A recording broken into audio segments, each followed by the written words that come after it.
panels up to overlay drive. Can you go ahead and scan this in, please?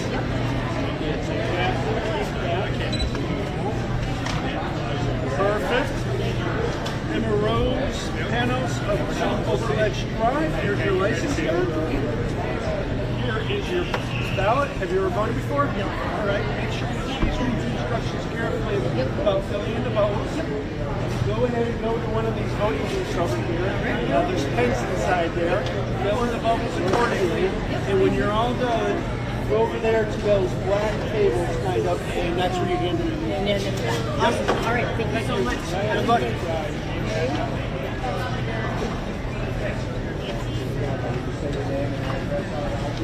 Hey, how are you? Good, how are you? Good, good. All right. Can I have your name, please, and address? All right, releasing R about 23 Backchester Road, New Gary. Let me go ahead and scan this in.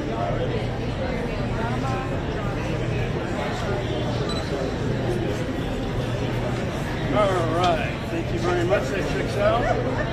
Releases R 23 Backchester Road in Gary.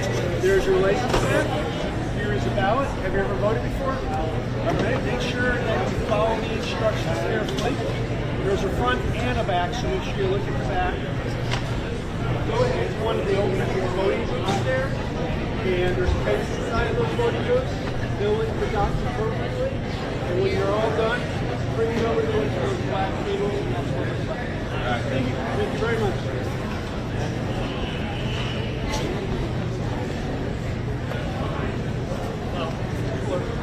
Hey, how are you? Yeah, that you like.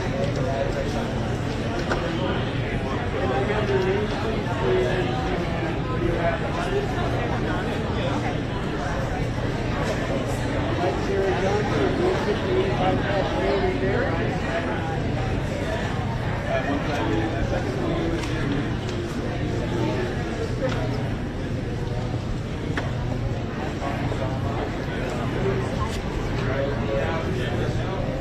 All right, Sarah Johnson, 158 Bypass. Here's your license plate. Welcome to Gary. Here is your ballot. Have you ever voted before? Yes. Okay. And just go ahead and go to one of the voting booths, and they're collected over there. Thank you very much.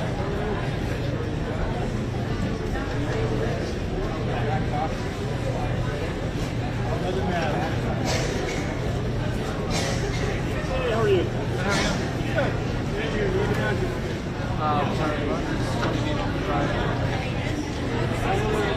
Practice 20 feet Northern Drive there. I'm going to go ahead and scan this in. Perfect. So Tyler Abramson of 20 feet Northern Drive. There's your ID card. You're registered as Democrat. And here's your ballot. Have you ever voted before? No. So make sure you're following the instructions carefully. With the backside, so make sure you fill the backside as well. There are voting on any open voting. Fill up the accordingly. When that's all done, collect it over there at the black table. Alright. Ready. Hey, how are you today? Getting your name and address. Yes, Stephanie. Address is 55 Bajar Ave in Gary. Alright, Stephanie, you're at 55 Better Avenue in Gary. Yep. You're registered as Democrat. Yep. Thank you very much. Let me go ahead and scan this in.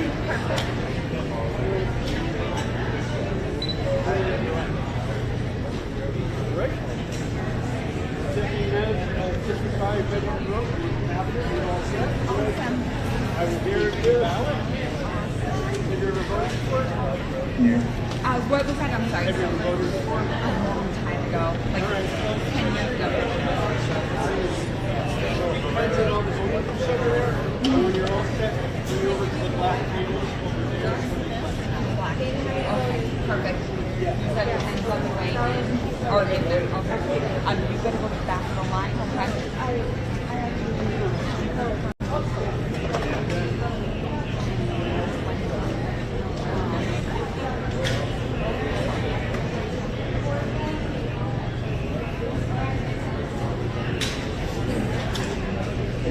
You show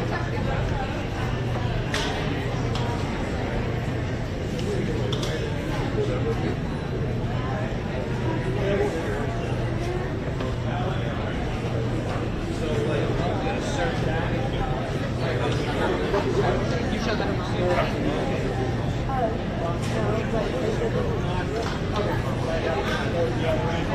Good, how are you? You're almost there, I promise. Yeah, no problem. Can I have your name and address? That's okay. Much, John Legassi, first. We'll go ahead and scan this in. Perfect. All right. John Legassi of 130 Terrace. Here's your ID back. You're registered as undeclared.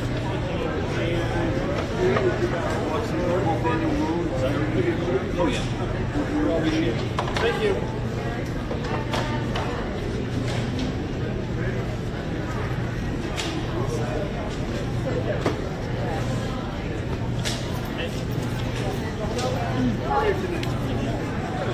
Can you have your name and address? All right. I will read this in 7 Street, Yeah. Go ahead and scan this in. Perfect. All right, Albert, read this. Here's your ID back. Here's your ballot. If you're voting for it. All right. Voting booths are right through there. Thank you very much. All right.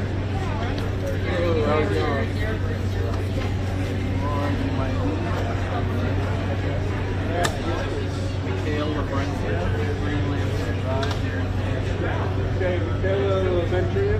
Yeah, Mikhail A. Lamertia. Yeah, you did try. And 3 Lambton Drive in Derry. Jerry, All right, I'm going to go ahead and scan this in. Thank you. Perfect. Okay, Mikhail of 3 Lambton Drive. Here is your license. Have you ever voted before? All right, here you go. Going to the right over there.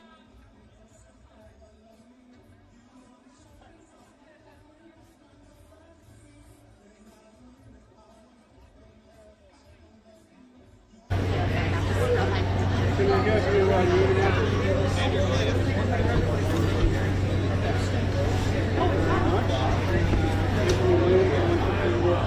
Can we go ahead and scan this in, please?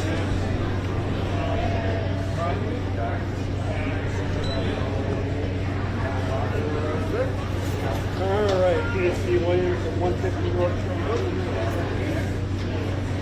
Here is your ballot. You're voting for it.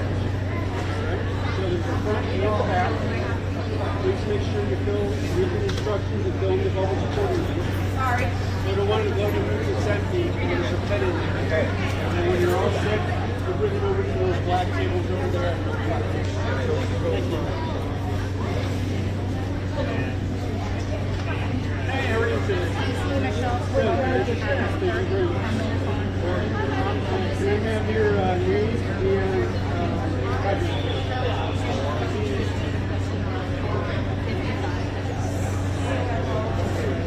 That's Gujarati, 55, Bajar.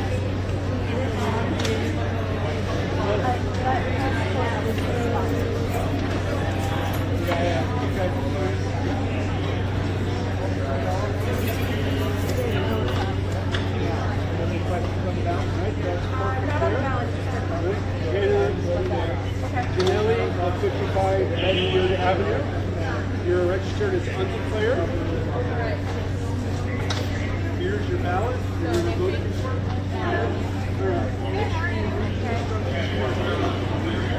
There is a front and a back, so there's some questions on the back. Voting booths over there, and there's pens in there. Fill in the boxes accordingly. And you're all set. You bring it over to those black tables over there where the flag is.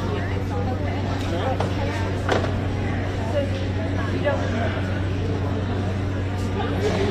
You don't need to fill it in the boxes. So you can just vote for one thing. Thank you. Yep. Very well. Aaron, Ellen, Have a nice day. Happy voting.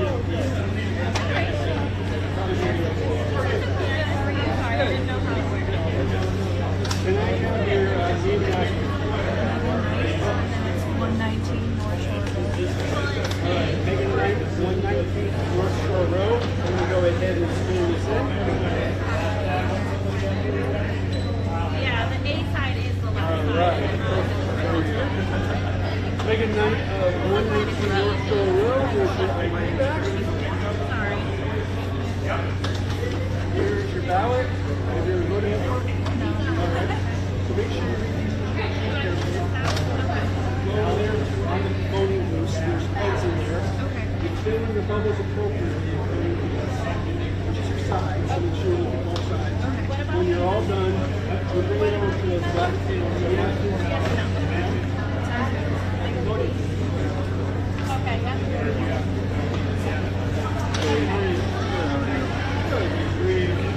Can I have your name and address?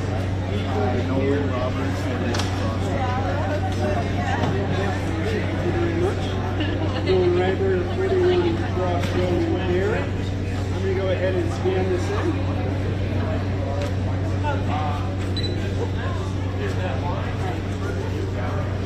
That's perfect. Nolan Robert, 41 Cross Road in Derry.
Where the Trump campaign is watching the results tonight. Let's go to Steve Harrigan. He is at Senator Rick Scott's campaign headquarters in Bonita Springs, Florida, which has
So you look at something like that and you understand what Carl Rove today said it could be tight in Virginia. Fayette, Georgia, Trump +2, that's a place that I had said earlier on, Harris will have to do well there to compete compete in Georgia. Also, as Pennsylvania closes its polls, Brett, I think it's worth noting, Martha, that this is a political malpractice that she didn't pick Josh Shapiro between the fracking, the school choice, Jewish Americans. But I think that will drop her back to that. We will look a lot at Pennsylvania. Election night in Maryland will just get started. From 17 states across Washington, D.C., including New Hampshire, Illinois, Tennessee, Florida,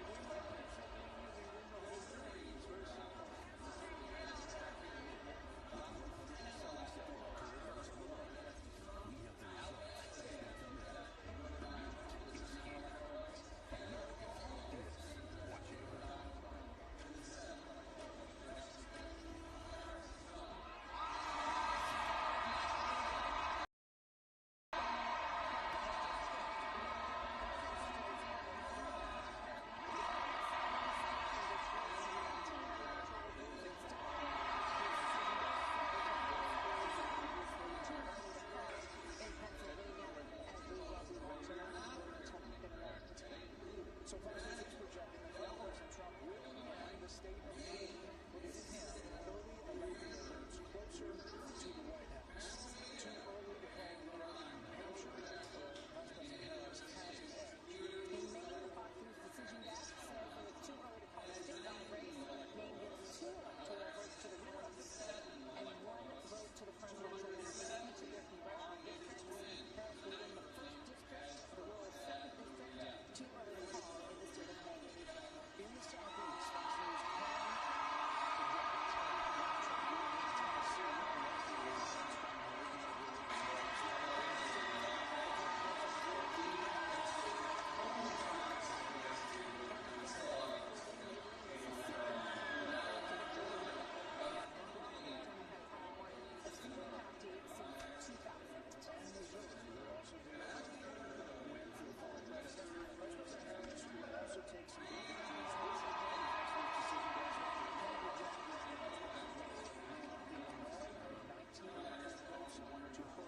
Tennessee. She will also win New Jersey, another reliably Democratic state. Massachusetts will be looked through a victory to Harris as well, some extra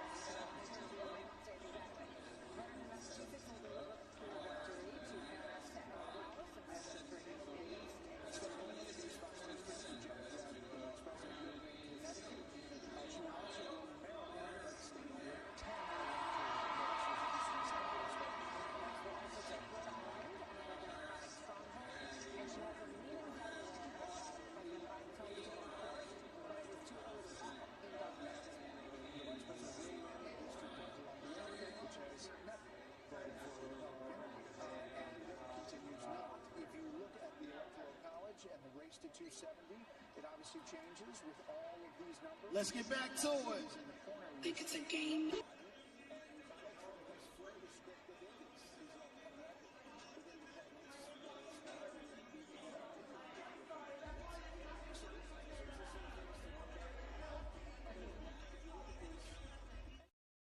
From the Associated Press, this is an Election 2024 update. Live from Washington, here is Meg Kennard. Welcome back. We're coming to you now with another round of poll closings and more AP race calls. The Associated Press has declared Donald Trump the winner in the following states: Alabama, Florida, Mississippi, Oklahoma, South Carolina, and Tennessee. AP has also declared Kamala Harris the winner in these states: Massachusetts, Connecticut, Maryland, and Rhode Island. Let's take a look again at that live voting map you see next to me. These states called for Donald Trump are showing up in red, and states called for Kamala Harris are appearing in blue. At this hour, voting has also ended in 16 states plus the District of Columbia. This swath of closings stretches from Maine and New Hampshire down to Alabama, Tennessee, and Mississippi in the South. Joining me now to talk about all of this is yet again Sagar Meghani. Hello. Hello. So with these race calls that we have at this hour, what do you see in them? I know that Florida is a massive tranche of electoral votes. The AP has called it for Donald Trump. Is this a surprise? How are we feeling about how much expected? Yeah, this is not the days of the hanging chads. This is not the very, very narrow Supreme Court decided George W. Bush beating Al Gore. This is a state that has not gone Democratic in a presidential election since it went for Barack Obama in 2012, and that was a very narrow victory. Donald Trump won Florida in the last two races, both in 2016 and in 2020. So while people still do think of Florida because of those 30 votes, because of what it was in 2000, this was largely expected, and it drives up that vote total. As you can see, Donald Trump now approaching triple digits. He has 60 more electoral votes than Kamala Harris, but these are in states that were expected. Alabama, Oklahoma, where Republicans have just won massive victories in the last 5 elections, 65+% of the vote. So it's kind of going according to what we thought it would have so far, keeping in mind that the 7 battlegrounds still to be decided with those 93 electoral votes between them. Right, a big chunk to come in those places, and probably a while before we really have the numbers to add to that map there. Exactly. Thank you so much, and thank you all. We will be back with more AP race calls and updates as we get them. But we'll leave you now with these pictures from San Francisco, where voting on the West Coast is still ongoing at this hour, and polls will be closing soon. Back with you in a moment. So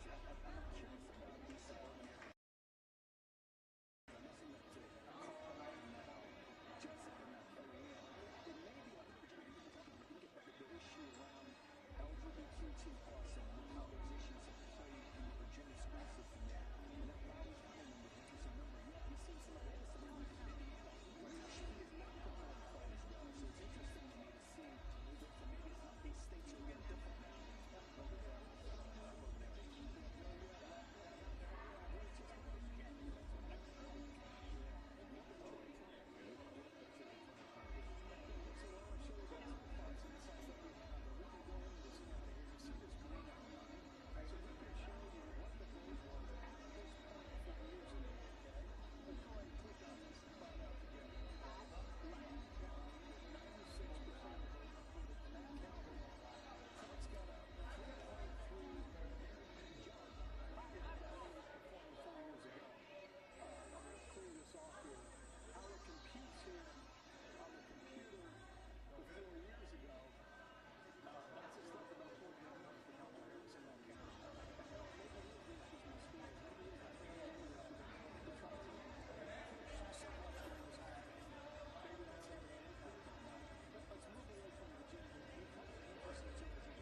issue, but it didn't pass, though, because you had to have 60%. So misspoke, but he got 58%, but Bill about 2. And matter of fact, they had a marijuana initiative, which I would have voted against. They didn't reach the number after we get to 60. Yeah, no, so Governor DeSantis is talking about the response. Okay, let's go. We begin in Pennsylvania after a winter in Senate race between incumbent Democrat Bob Casey and Republican businessman David Cormick. The Fox News decision desk says this is too early to make a call in the Pennsylvania race. This could be a big cheer. Fox News can project that Rick Scott, the Republican senator from Florida, will win his second term. It calls for applause down there with Isham. In Maryland, it's too early to call the race between Democratic County Executive Angela Osbrooks and former Republican Governor Larry Hogan.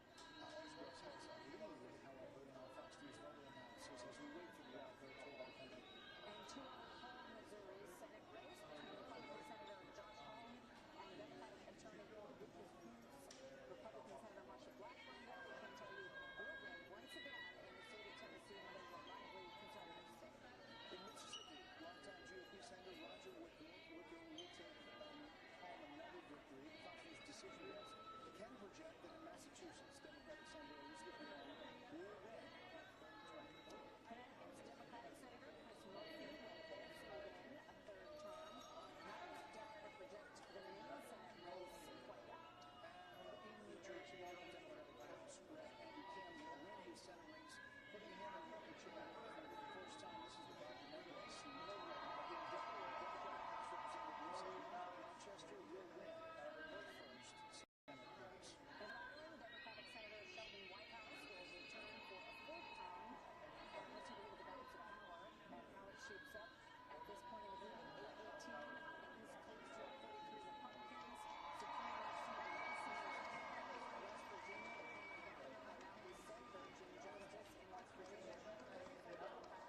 From the Associated Press, this is an Election 2024 update. Live from Washington, here is Meg Kennard.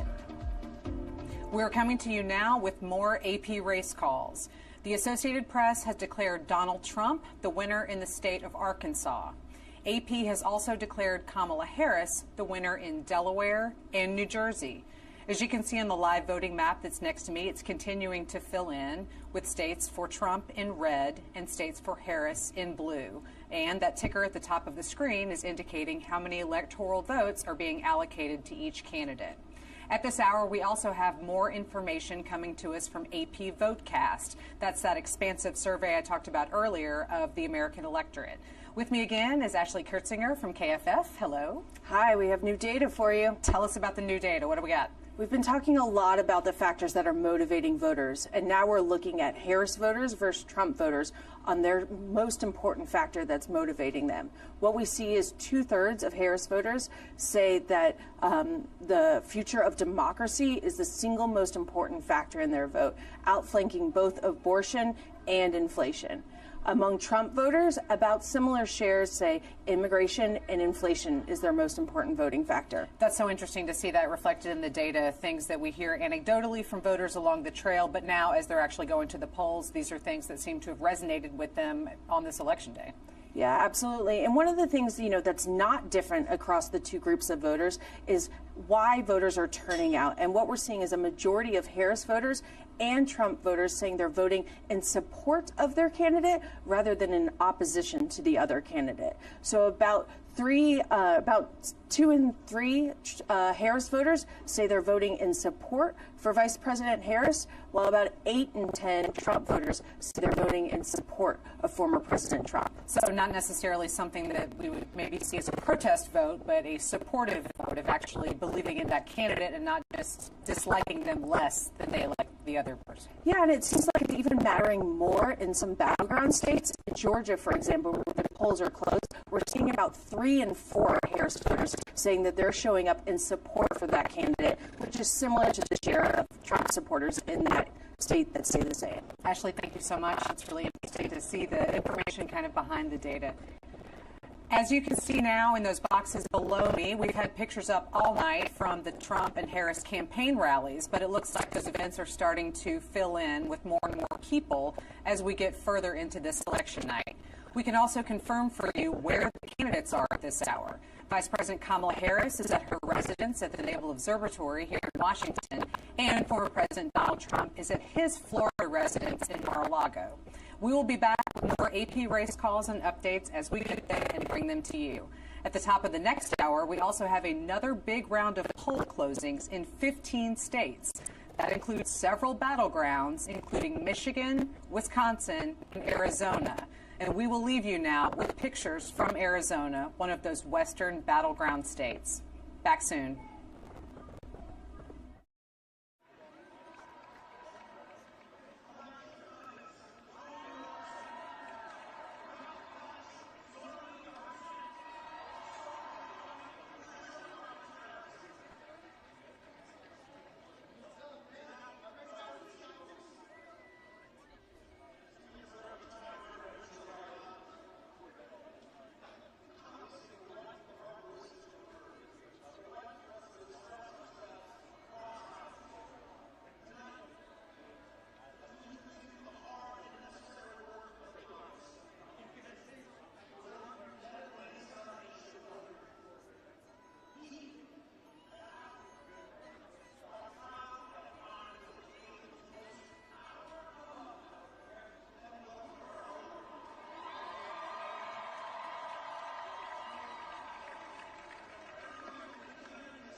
From the Associated Press, this is an Election 2024 update. Live from Washington, here is Meg Kennard.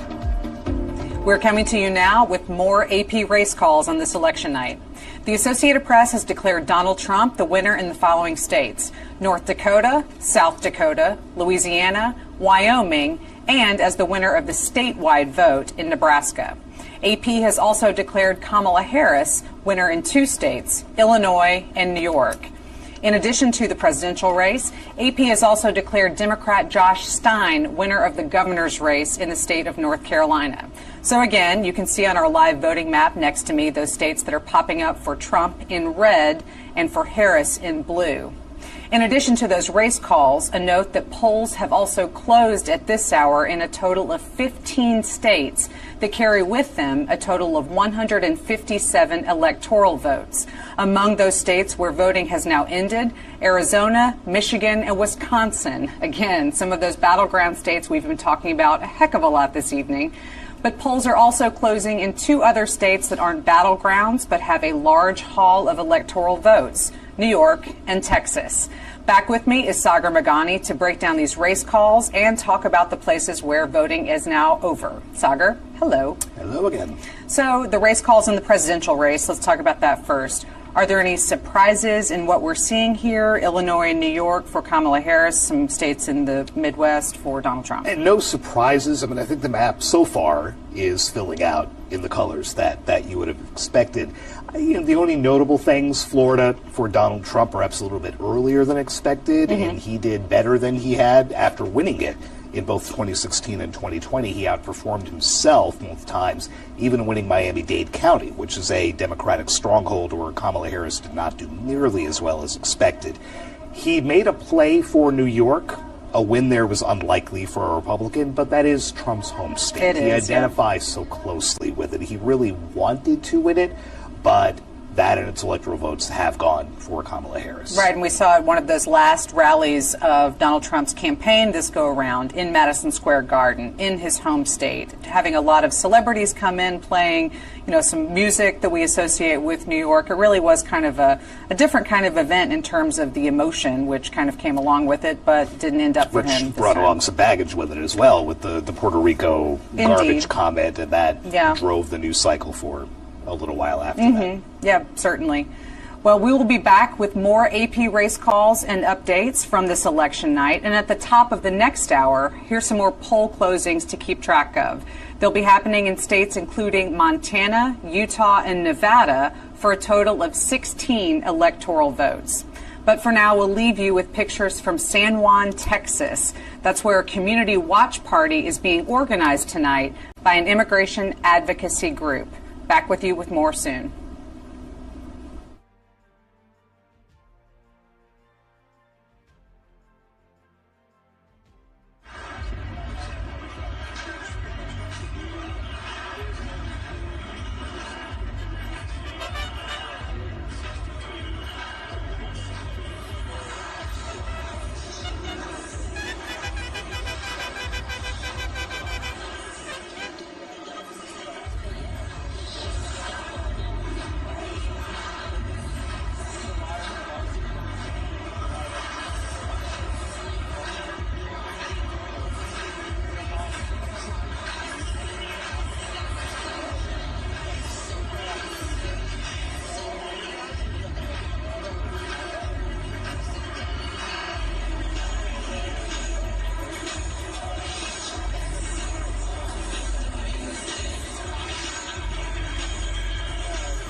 From the Associated Press, this is an Election 2024 update. Live from Washington, here is Meg Kennard.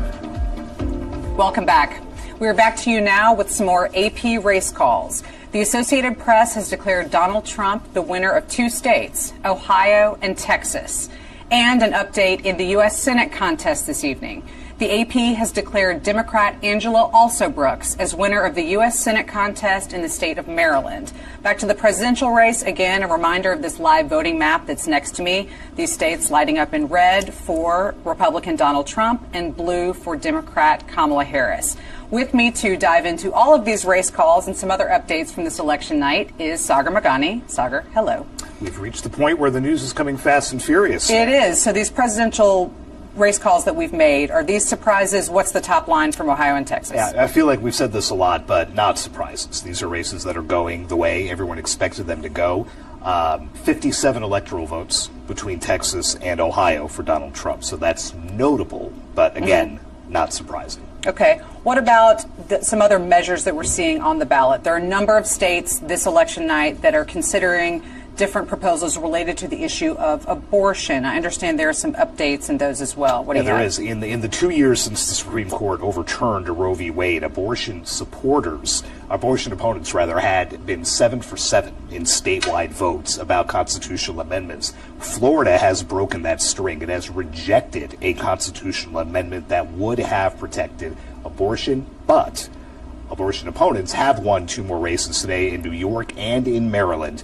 Those 2 states have now enshrined the right to abortion in their constitutions. Speaking of Maryland, this Senate contest with Angela Alsobrooks defeating former Republican Governor Larry Hogan, how big of a contest has this been? I feel like every time I'm here in Washington, I've seen so many ads related to this race. What's your takeaway on this I one? live in Maryland. The ads have been everywhere. The signs have been everywhere. Ben Cardin is retiring as a Democrat. Democrats desperately needed to keep this seat. Larry Hogan, the Republican governor, mounted a big challenge, but Angela Alsobrooks now keeps the Senate at 50-50 because earlier in West Virginia, Governor Jim Justice won his Senate race. It was a 51-49 Senate for Democrats, evenly split now. Ohio, Pennsylvania, and Montana have furiously contested races still going, so control of the Senate hangs in the balance tonight. Absolutely. Thank you so much. We'll be back with more soon. Coming up at the top of the next hour, we will have polls closing in an additional 3 states, Montana, Utah, and Nevada. That'll be a total of 16 electoral votes and will make Nevada the last of those presidential battlegrounds to wrap up their voting. We'll be back soon with more AP race calls and updates from other contests. Stay tuned.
Information out there to see what's happening.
bridge. God looking for my parents before she see the kids. Shaking on these, fucking on their heads. Get these.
And your girl at 2 down at Jamaica want to take you on a rendezvous. She a butter headly shine and we're passing through. We fix for the dancehall crew. You see?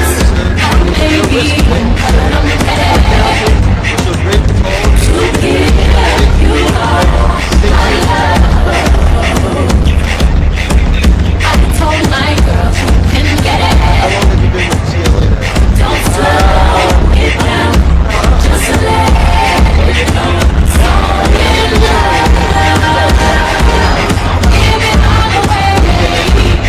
Just don't tell nobody tomorrow. Don't do that. I'm doing everything. Get it till the morning light.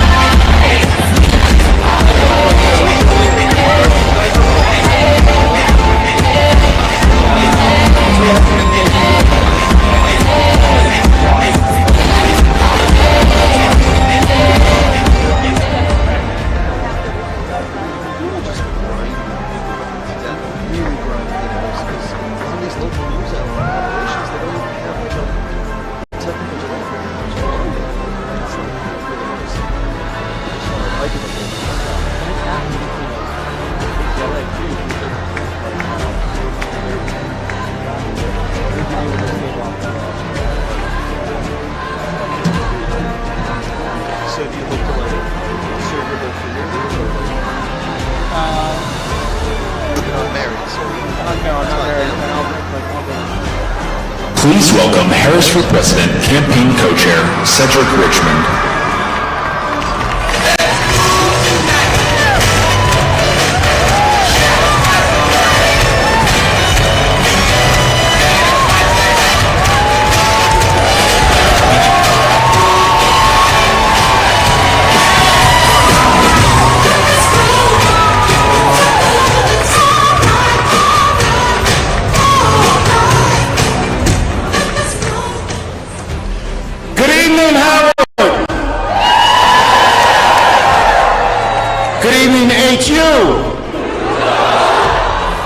I want to say good evening to all of the Harris campaign, the campaign family. Thank you for all that you have done. Thank you for being here. Thank you for believing in the promise of America.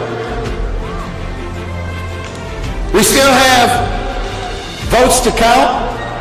We still have states that have not been called yet. We will continue overnight to fight to make sure that every vote is counted, that every voice has spoken. So you won't hear from the Vice President tonight, but you will hear from her tomorrow. She will be back here tomorrow to address not only the HU family, not only to address her supporters, but to address the nation. So thank you. We believe in you. May God bless you. May God keep you. And go HU and go Harris. Thank you all.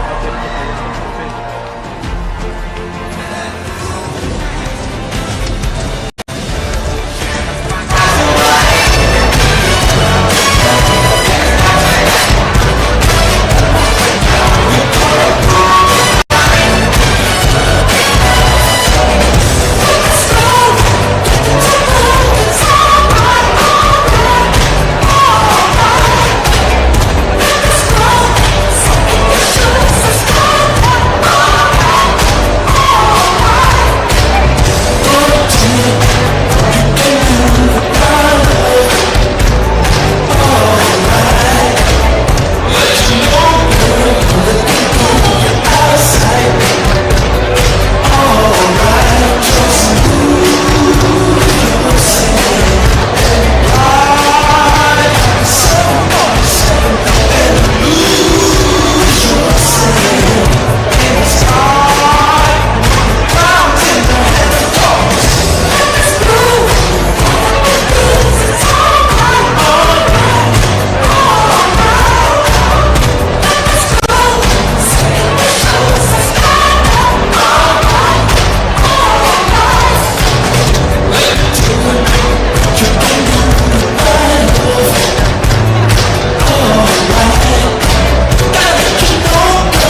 Ja, Steven, det är väldigt fint.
One more? Yes, it is. You should be able to do it. You're doing this about That was in 1980. That's the only thing that's all day. Should be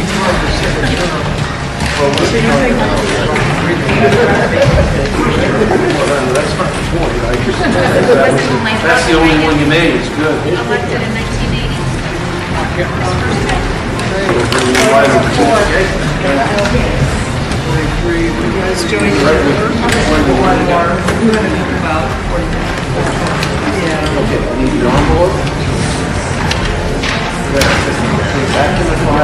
Yeah, that means you get into the center, so it makes a big difference.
or you're a law professor at the University of Southern California, you know what young people are geared into. Are you surprised when you see these voter analysis numbers, the young voters?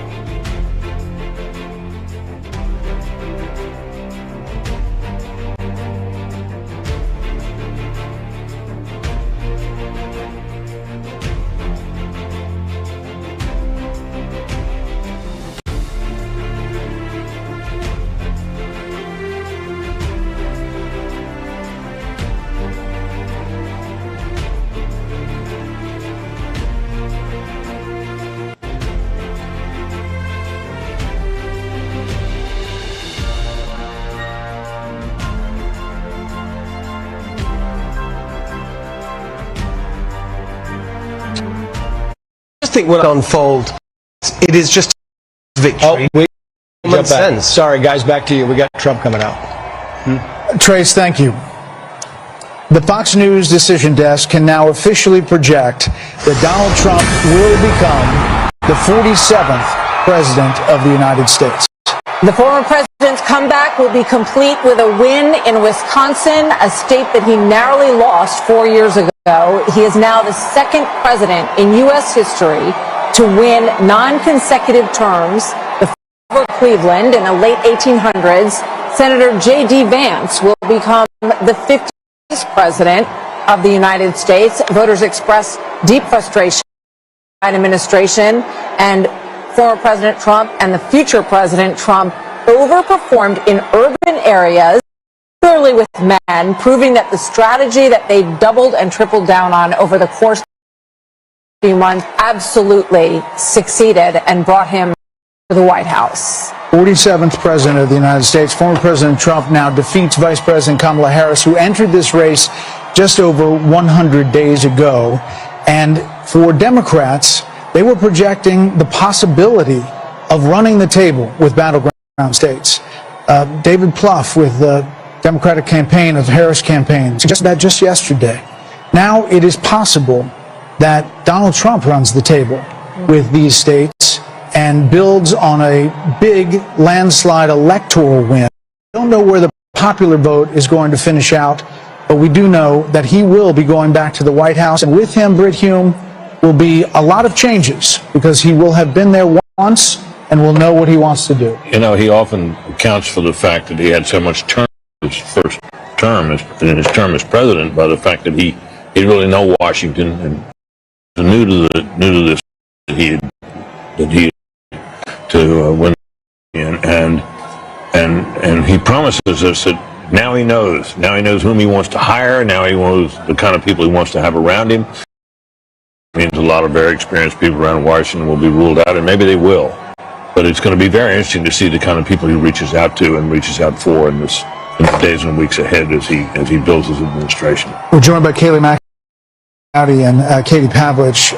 Kayleigh, you've been a part of the last administration. You've seen you can see the joy on all these people's faces. Think about the angst and the, all that this campaign has been through. And now there is the prospect of creating what you want to create in a second administration. Your thoughts, 30,000 feet of this win. Indictments, 2 assassination attempts, an unlikely come-from-behind victory, and history is made tonight. This is a huge moment, particularly because this is a tectonic shift of the Republican Party. If all of this exit polling is true, you now have black voters, Latino voters, young voters coming in a way that we haven't seen the party bring in a very long time due to current president. And I just want to say this as we wait for him to come out. I remember having a conversation with Ivanka Trump in 2016 about his remarks. And before he went out to give those remarks, he had speech A and speech B. Speech A was a more boisterous Trumpian speech. Speech B was a speech full of unity. And Ivanka said, saw the faces of crying Hillary voters. He ripped up the boisterous speech and said he wanted to heal the nation. And the first words he said were an appreciation for Hillary Clinton, for her service to our country, and then he said time for America to bind the wounds of division. And he said, we are a party of all races, creeds, and religions. That is more true tonight than it was 8 years ago. And I fully expect President Trump right now is maybe ripping up that more boisterous speech and preparing to unite. hope Kaylee's right. I hope you're right. And we're gonna get a chance to see here in a minute. Trey Gowdy said something on your show the other day about how one of the things that you hope a little this time, they've got a great transition team, and they're going to need it. And I hope that there are a lot of people who want to go in and be helpful. Trey? Yeah, I think his transition team has done a wonderful job vetting potential candidates. And to Kaylee's point, I think a liberated Donald Trump, he's never going to be on the ballot again. This is his last term. I think his detractors. I think he will be not anything like what his detractors have described him as being now that he is liberated. If I'm wrong, you can hold me to that. I hope you're right. I think he will, a liberated Donald Trump is not his detractor. He has said that the assassination attempts had an impact on him. We saw him in many ways return to the very rough and tumble style that we've seen Donald Trump towards the end of this. But now he will take the stage tonight as the next president of the United States, and he will not be able to run again. Yeah. And I think that is another liberating factor potential. Business. This is a president who has caught lightning in a bottle twice, and the second time around, number of justices on the Supreme Court.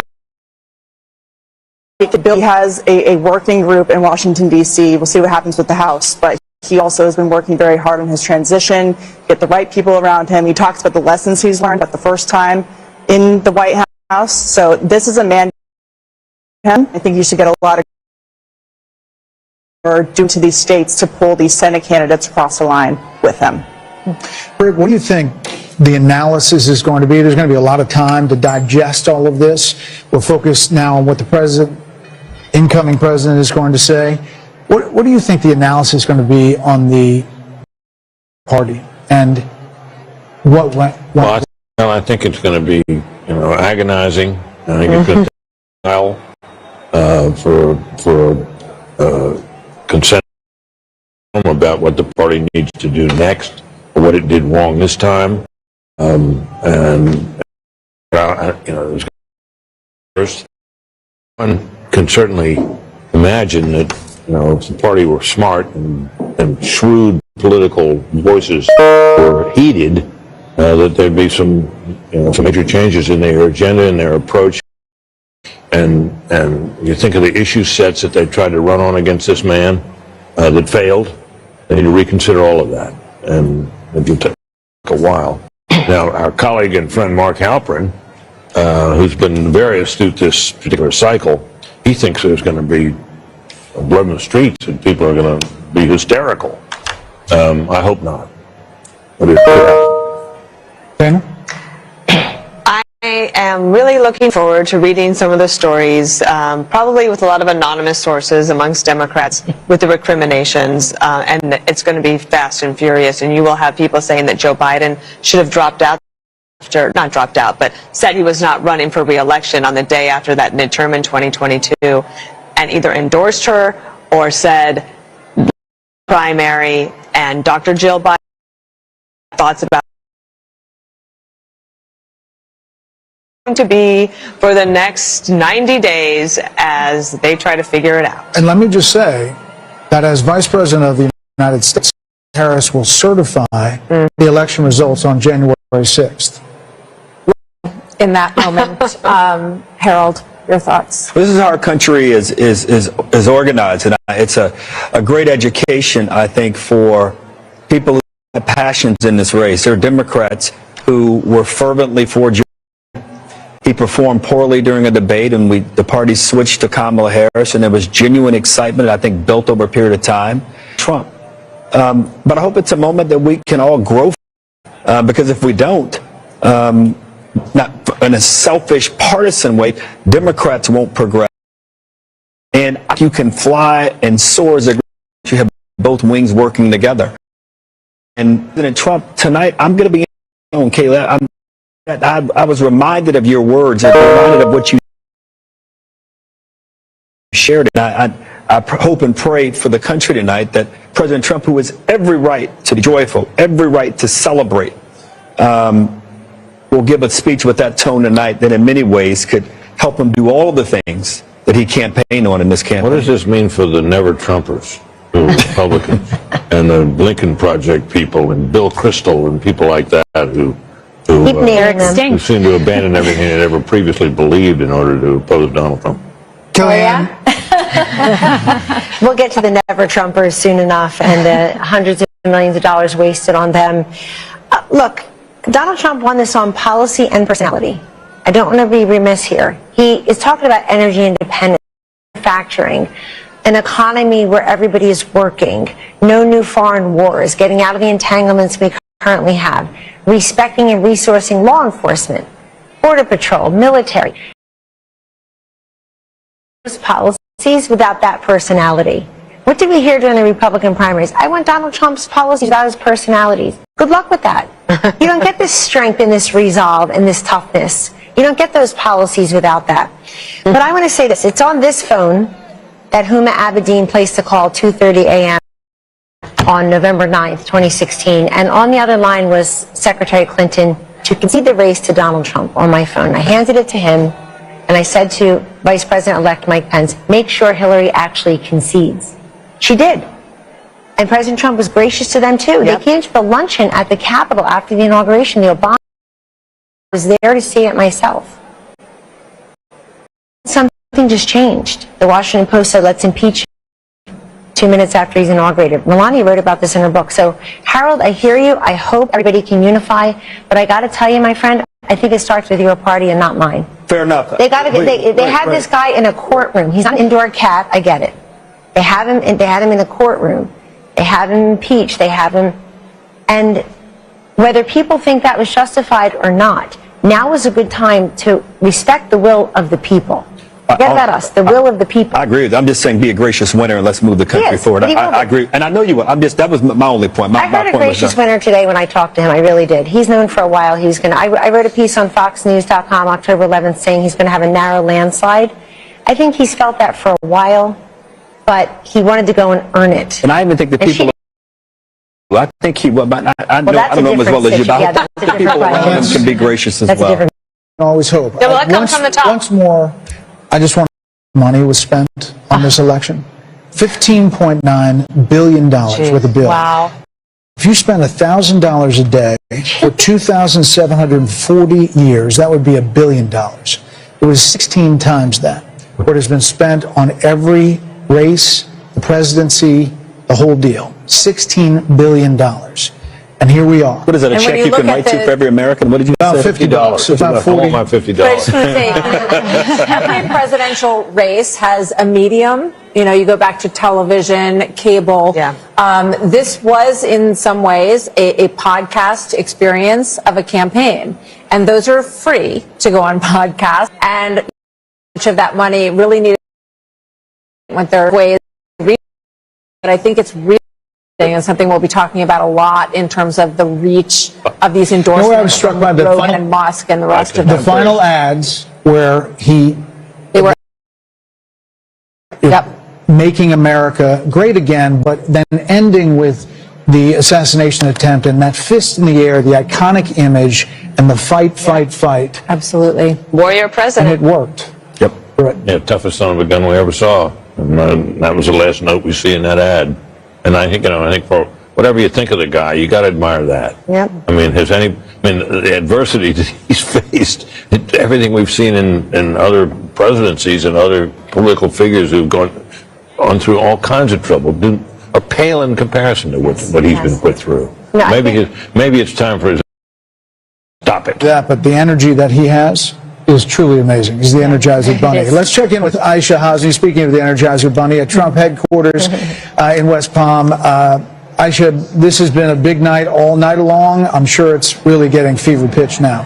A big night, Brett and Martha, a long campaign for the former president, for all of us, the press corps that have been following him around now for more than a year. The crowd went absolutely nuts when Fox News called here, and people were hugging, they were high-fiving each other, that people were on FaceTiming. I think they couldn't believe it that this happened tonight and they didn't have to wait days and days and days. We are now, the president, he is here as as is his running mate, now Vice President-elect J.D. Vance. They're backstage. We were told they were going to come out as soon as the election was called, and so now we're just waiting. We asked for a 2-minute warning. I don't know if we're going to. Hopefully we will see him soon. And I just want to add a little bit of perspective, just as a Capitol Hill reporter that's been covering the former president for a while. When I came to Congress 3 years ago, talked privately with Republicans who did not want to see the former president back in Washington, and then to see the legal battles that he went through and Republicans having to stand up for him, and then he went through the primary process. As Kellyanne Conway just said, he earned it state by state by state, and then came back to Washington in the spring and the RNC and claimed the nomination. This is the greatest comeback that I've ever witnessed personally myself. And so I look forward to seeing what he says to the country here tonight and to his supporters. Back to you. Aisha, thank you. The Harris team is now texting to say Vice President Harris will speak tomorrow, and her response to the election results. That's all we have from the Harris team, which is really strange. I mean, from a PR perspective, Dan? No, I also just think it's a shame, because I remember when John Kerry did this to George W. Bush in 2004.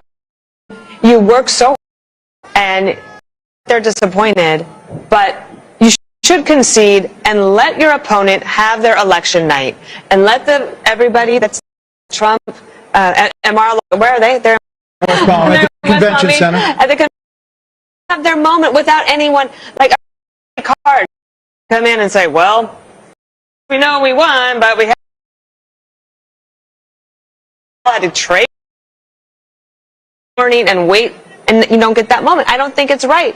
And that's not to say there's not going to be a phone call. There could be a phone call tonight, but if there's a phone call, they have to make it public. Nobody needs to hear from her.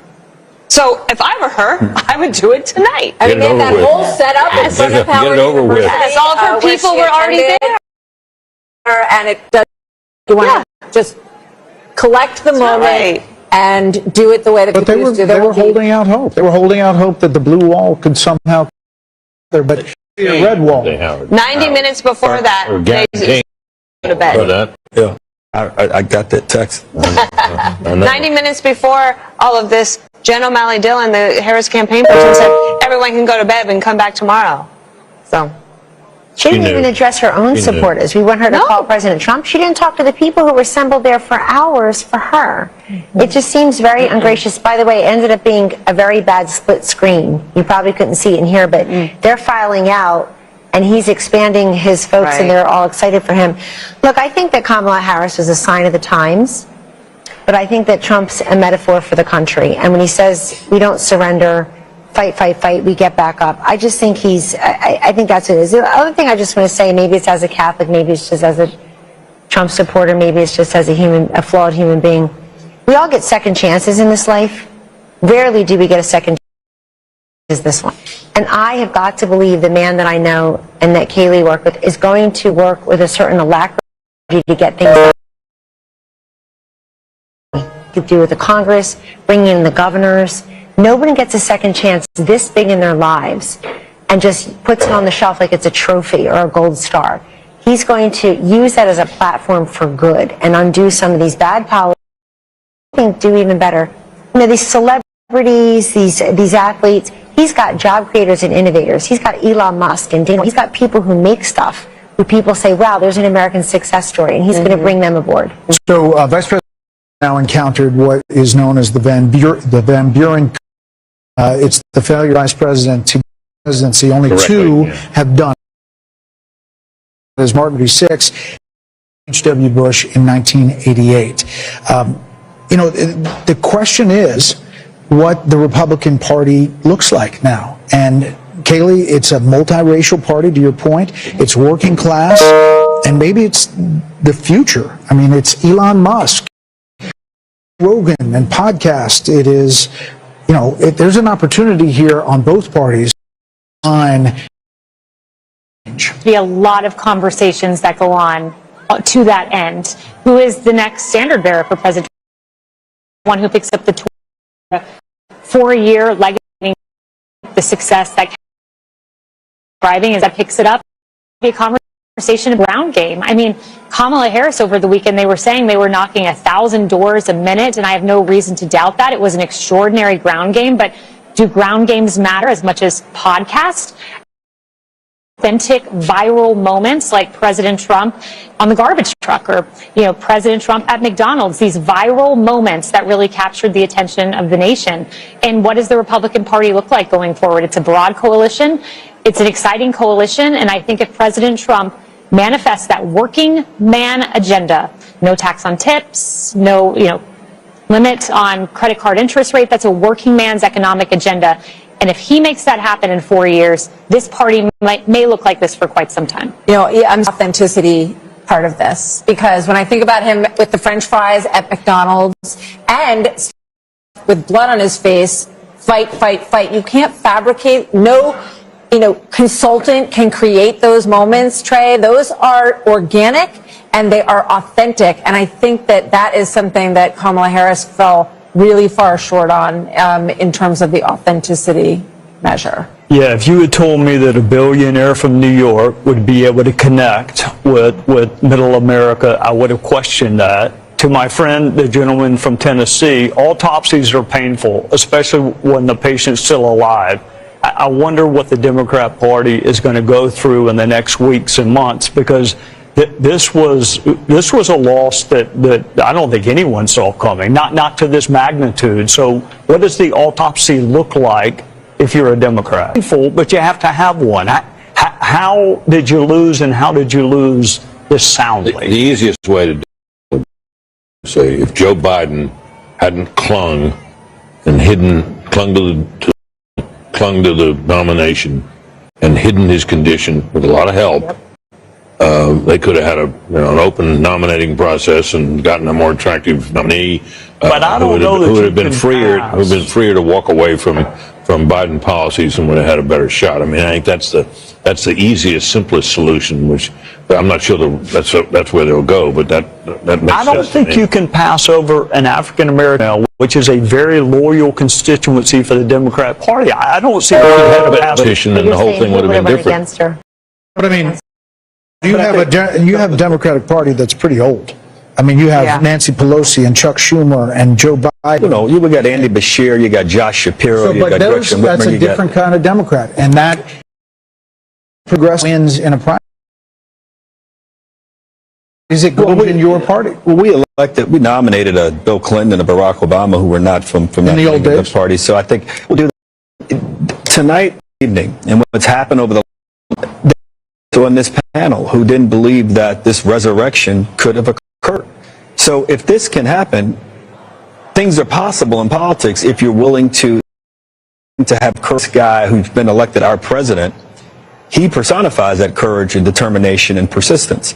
So I think Trey, you were asking a serious question, and Britt gave a very serious answer. I think that's going to be part of the answer. And we've got to look long and hard about whether or not the way we campaign with identity at the end, is that the right way to do it? But before you get there, you got to get a purpose and a message. And we've got a long history of figuring these things out as a nation, as a party, and we'll figure it out this time. So the speech got a lot of attention at the inauguration. Do we think that? Oh yeah. This speech. I was going way back. We're actually told that the teleprompters have been removed. Yes. So for a long haul here, we don't know. But what do you think? He's. I'm saying he goes off the teleprompter anyway. But he, the other night at the Al Smith dinner, he was upset that there were teleprompters. Because. What does this speech look like? Right now, I think look, I don't know. He's one of the most unpredictable people too. So I think that's why 24 hours now. And I am curious to see. I think I wasn't just thinking about this speech. I'm thinking about the inauguration speech, which would be 8 years since Carnage speech. He has a wide range of the types of speeches that he can give. If you think even within a speech, there's range. If you think about the RNC convention, it started off with like, oh wow, yeah. And then after a while, it was like, wow, he's still talking. And it was like so long, and it kind of got off script, and people thought, oh, he kind of lost opportunity. But he didn't. I think if you look at these people who would take off work, drive in the middle to go and get in line 2 hours, then stay for hours. And part of the things he has done as well is created this camaraderie amongst people. You could go to a place where you're wear your hat and you could say, I'm not the crazy one. I'm not the only one who thinks the way that I do. I can actually have friends, and that doesn't mean that there shouldn't be outreach to the other side. I believe in love thy neighbor. I love all of that. But he has created something special here, so I kind of want him to take a victory lap tonight. I don't think this is necessarily the moment for unity, especially when she won't even concede and give him the night to celebrate. Kellyanne, you were looking at the popular vote. He's still up and could finish up. And part of that is because he did run up the totals in places. I was looking at even the rural counties in Pennsylvania. He was going to win them by significant double digits, but he won them that much more. I think running up the state not that long ago, over 1.1 million votes or so. Kaylee, right, your home state. And this is, look, I think that when the Democrats take a look at this candidacy, it's not going to be, did she have too much time, not enough time? She's just a flawed candidate. She doesn't speak well. She doesn't work hard. I'm not being mean or partisan. I don't know why the country would have rewarded this candidate with the big job when she couldn't make the case. What she does as vice president affects our lives in a positive way. She was given that opportunity. I personally would like to thank the women of The View tonight. Yeah. For asking this question, for having her on. Oprah, we see you, and so on and so forth. People who thought they were doing her a favor because they made her something she's not. It's the opposite for Trump. They make him something he's not. Take that one word, take that one line, take that cherry pick this, that, the other. You never get the essence.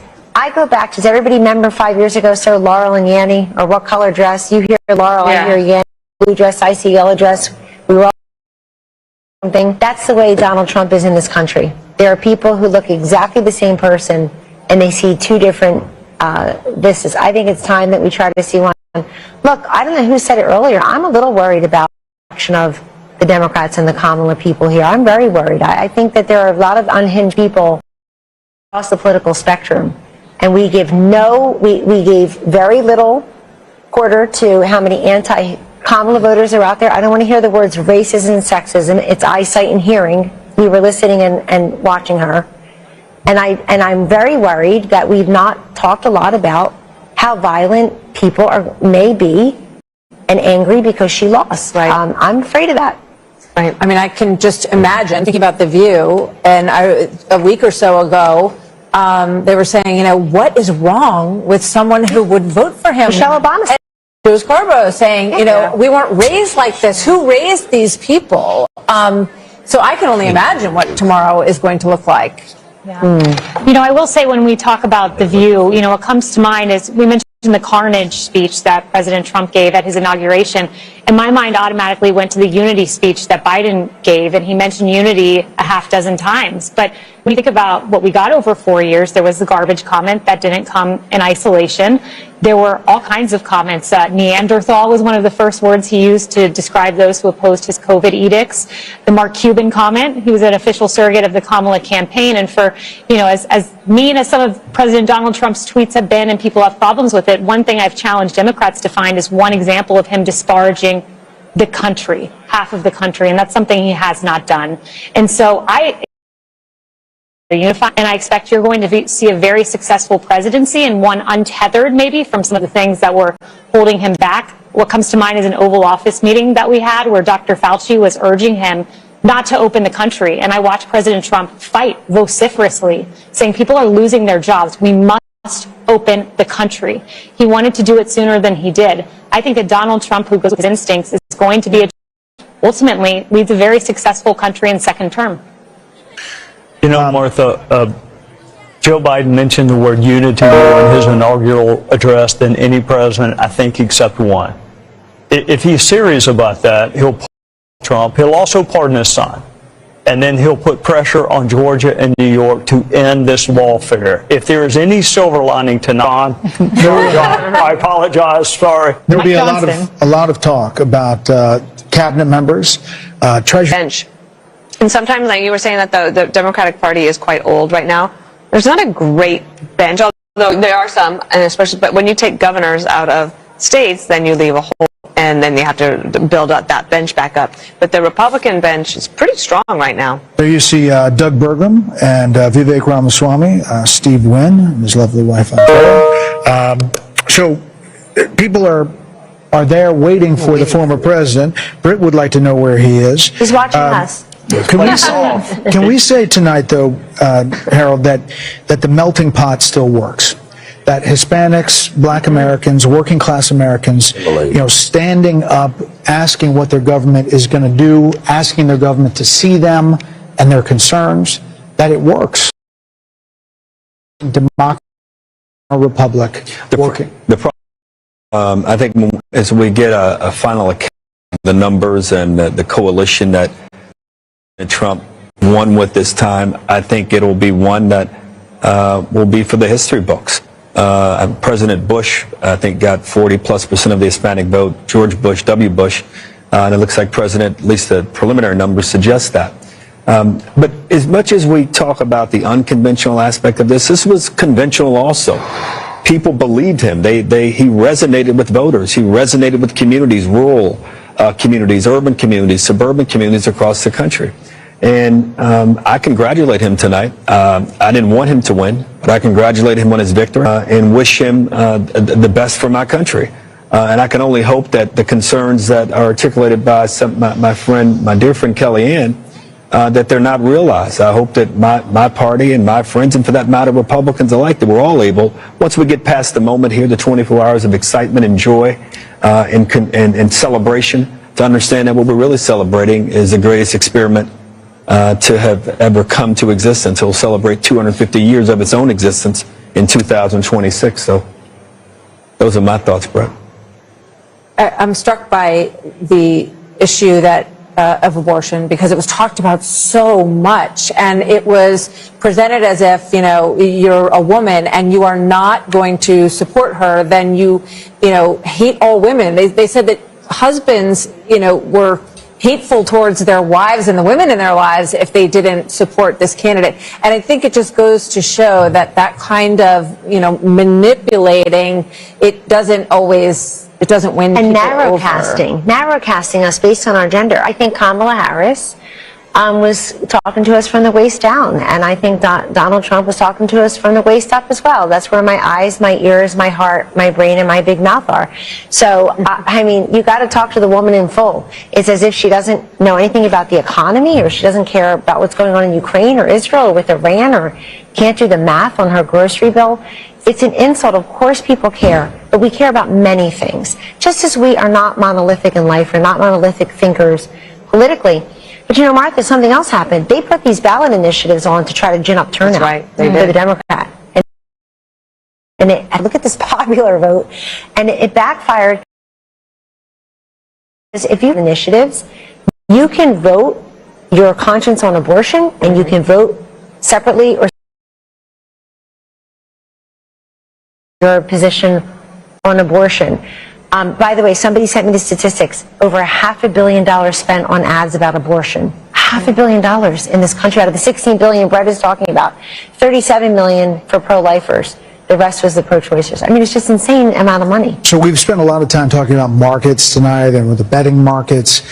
Trey, at this point, it's at about 66% that Republicans hold on as they're ticking down the possibilities, and they look at these coattails with not only the popular vote, but what could be and is shaping up to be an electoral college landslide.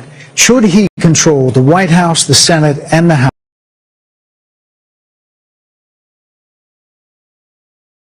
A lot of things.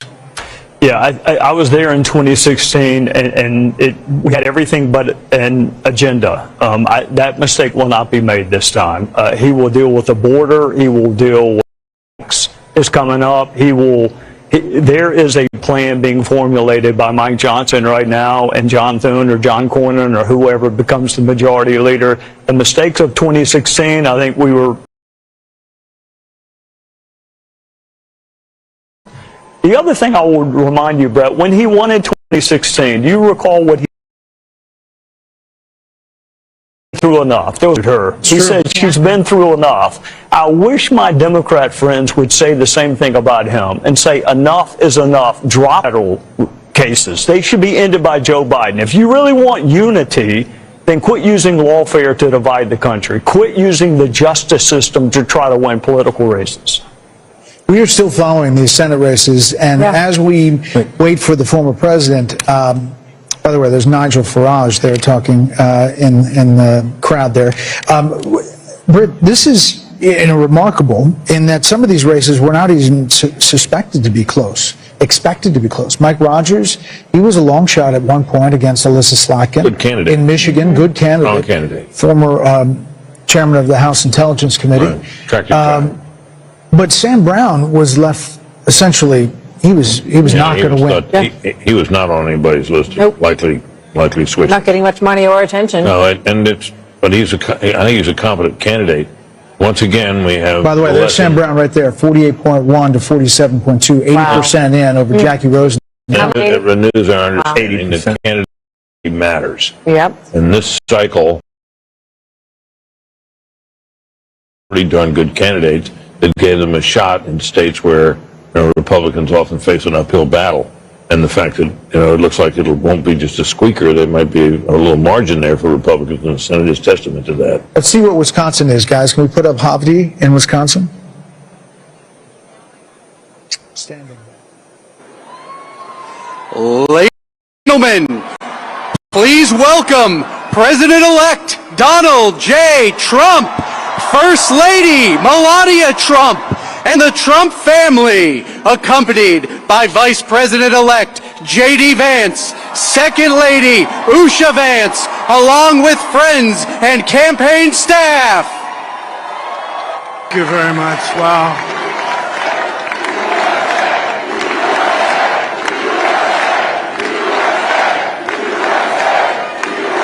Well, thank you all very much. This is great. These are our friends. We have thousands of friends in this incredible movement. This was a movement like nobody's ever seen before. And frankly, this was, I believe, the greatest political movement of all time. There's never been anything like this in this country, and maybe and now it's going to reach a new level of importance because we're going to help our country heal. We're going to help our country heal. We have a country that needs help, and it needs help very badly. We're going to fix everything about our country, and we made history for a reason. It's now clear that we've achieved the most incredible, but it's a political victory that our country has never seen before, nothing like this. I want to thank the American people for the extraordinary honor of being elected your 47th president and your 45th president. Every single day I will be fighting for you, and with every breath in my body, I will not rest until we have delivered the strong, safe, and prosperous America that our children deserve and that you deserve. This will truly be the golden age of America. That's what we have to have. This is a magnificent victory for the American people that will allow us to make America great again. And in addition to having won the battleground states of North Carolina, I love these places, Georgia, Pennsylvania, and Wisconsin, we are now winning. This state should be so proud. She was a great woman, that one. Beautiful inside and out. She woman, that one.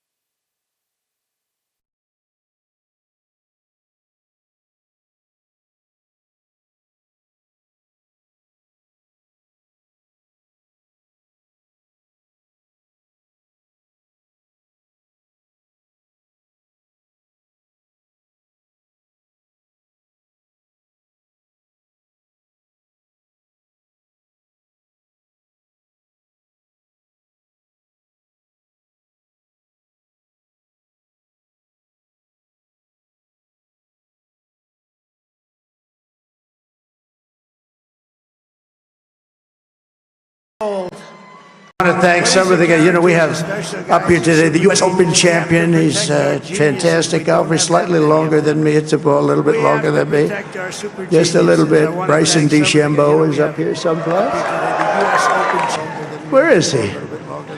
Bryson. Just a little bit. Bryson DeChambeau is up here someplace. Here we shot. U.S. Open, Bryson. That's a fantastic.